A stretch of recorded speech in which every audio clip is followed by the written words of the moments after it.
I do a lot of training for many corporations, and I conduct sales seminars, and I've heard all kind of guys doing techniques and training people techniques of how to close sales and how to work with and begin to control the sale and how to ask for the close. Let me share something with you. You can learn all the techniques in the world. If you don't believe in yourself, it won't happen for you.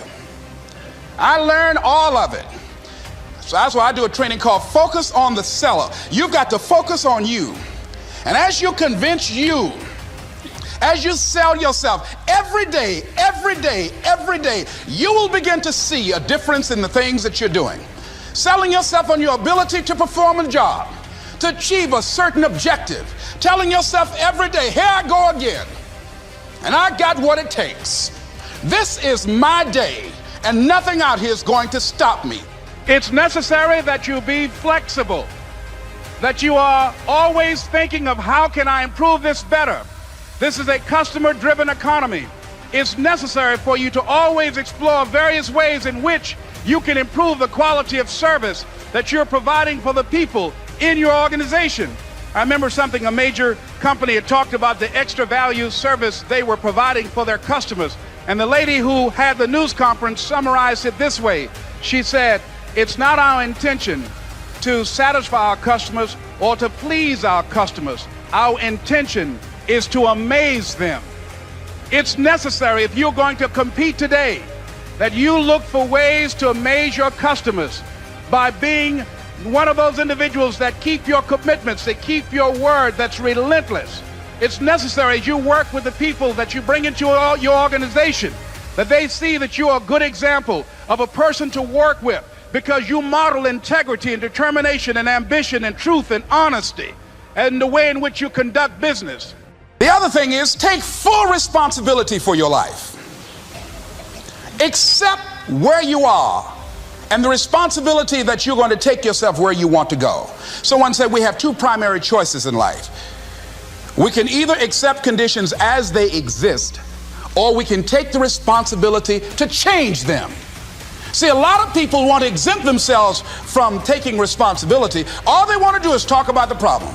Every time you see them, they'll tell you their story over and over and over and over again. No. You want to take responsibility for your life. I got me here, I can get me out of this. And I'm getting out. I'm not going to be a volunteer victim. George Bernard Shaw said there are two kinds of people in life. You know, he said those that make things happen, those that watch things happen, and those that don't know what happened. And he said the people that get along in this life look around for the circumstances that they want, and if they can't find them, they make them. They create them. So part of beginning to get unstuck, you've got to decide that the behavior pattern that you have adopted doesn't work for you. You've got to change your strategies, and changing your strategy means reinventing your life. Recreating you, and you have the power to do that.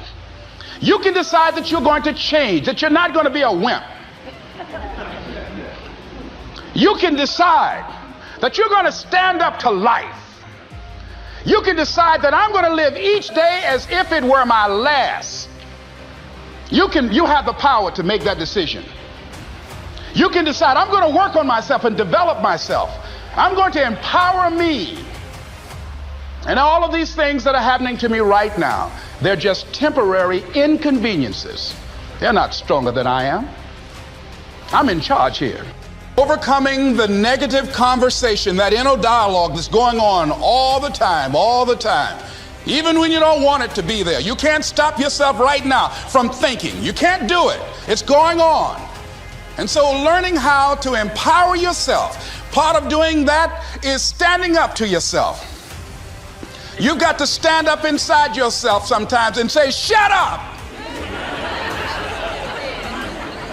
You've got to do this. I was going to give a presentation, and this voice inside of me saying, you can't do this. You don't have everything it takes. I shut up. I'm behind on my bills, and you're telling me what I can't do. I have got to do it. You'll get scared sometimes. Your mind will go blank on you. Some people you will allow to unnerve you. And you wonder, what's wrong with me? I'm not crazy. That's why you've got to learn to make a conscious, deliberate, determined effort to stand up inside yourself. Working on yourself, watching that inner dialogue, it will determine the quality of your life. Next thing is that you've got to activate the thinker in you. Don't allow your emotions to control you. We are emotional, but you want to begin to discipline your emotion.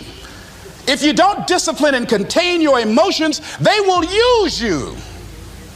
Your mind goes on automatic, just like a guard. You know, I loved reading the book called As a Man Thinketh by James Allen. He uses the analogy of the mind being like a garden. You know, weeds don't have to have any encouragement to grow. You don't have to water them. They don't have to get sunshine. They don't have to have fertile ground. They will grow through the cracks of a sidewalk. Am I right? But if you want to grow orchids or roses or any kind of exotic flowers, there are special processes and procedures you must go through. Well, by the same token, you don't have to force yourself or motivate yourself to think negatively, to be depressed, to hate somebody, to want revenge, to want to get back at somebody, to beat yourself up over the head, to feel loaded with guilt. You don't have to make any effort to do that. Your mind is on automatic. It will do that by itself.